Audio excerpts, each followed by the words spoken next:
सो question है a ball impinges directly on a similar ball at rest. तो देखो बात ये है कि कोलिजन होता है और कोलिजन दो सिमिलर बॉल्स के बीच में होता है।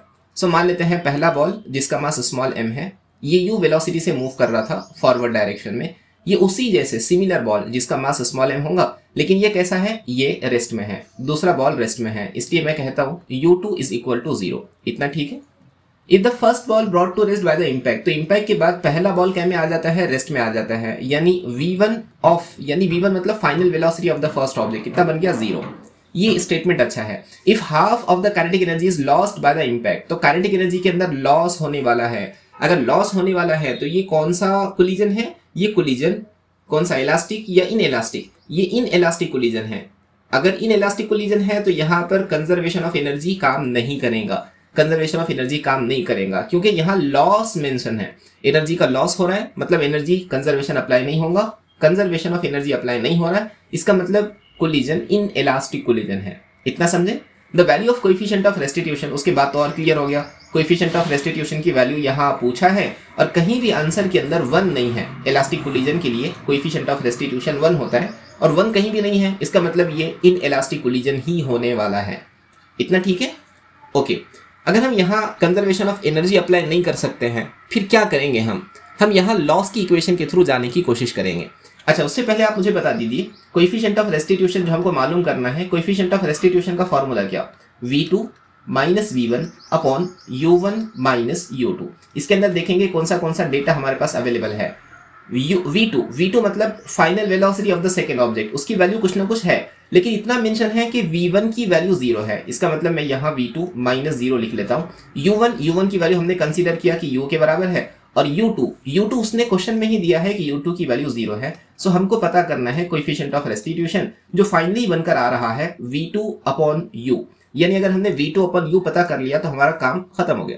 क्वेश्चन के ऊपर वापस आता हूं मैं। If half of the kinetic energy is loss, तो लॉस कितना हुआ, लॉस हुआ half of kinetic energy, loss of kinetic energy कितना, हाफ काइनेटिक एनर्जी लॉस के अंदर चली गई। अब सवाल यह है कि काइनेटिक एनर्जी थी कितनी, तो शुरू में देखो सिर्फ पहला ऑब्जेक्ट मूव कर रहा है, सेकेंड ऑब्जेक्ट तो रेस्ट में है, तो एनर्जी सिस्टम की सिर्फ पहले वाले की एनर्जी के बराबर होंगी, और उसकी एनर्जी कितनी होती है, हाफ, उसका मास m है, इनिशियल वेलोसिटी u के बराबर है, यानी लॉस की इक्वेशन को लिखा जा सकता है 1/4 mu²।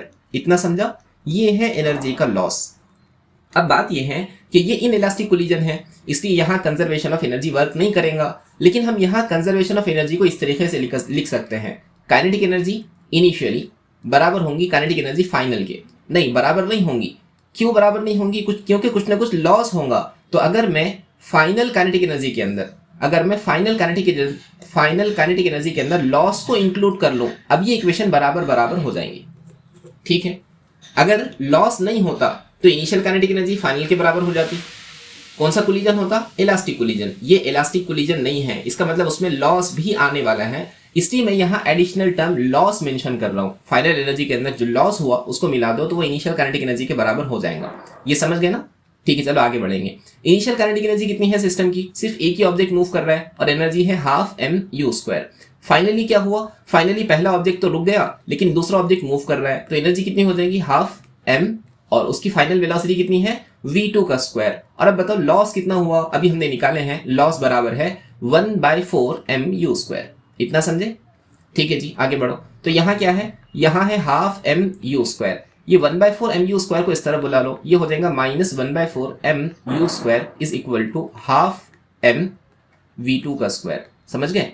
देखो जी, ये हाफ m यहां से कैंसिल कर सकते हैं, या दूसरा तरीका ये है कि यहाँ हाफ m कैंसिल ना करते हुए इस बात को जरा सोचे, हाफ mu² में से 1/4 mu² माइनस कर लेंगे तो बचेगा 1/4 mu², 1/4 mu²। यहाँ क्या बचा, हाफ m v2 का स्क्वायर, ठीक है। और कुछ कैंसिल होगा, यहाँ से m और यहाँ से m कैंसिल हो गया, 2 1 जा 2 2 जा, इसका मतलब क्या बचा, u² upon 2 is equal to v2²।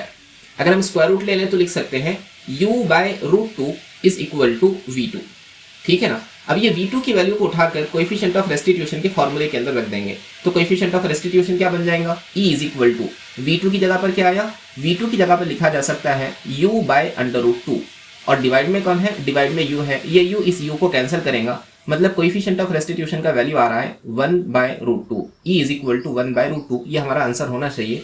So option C will be correct, option C correct होना चाहिए। समझ गए ना?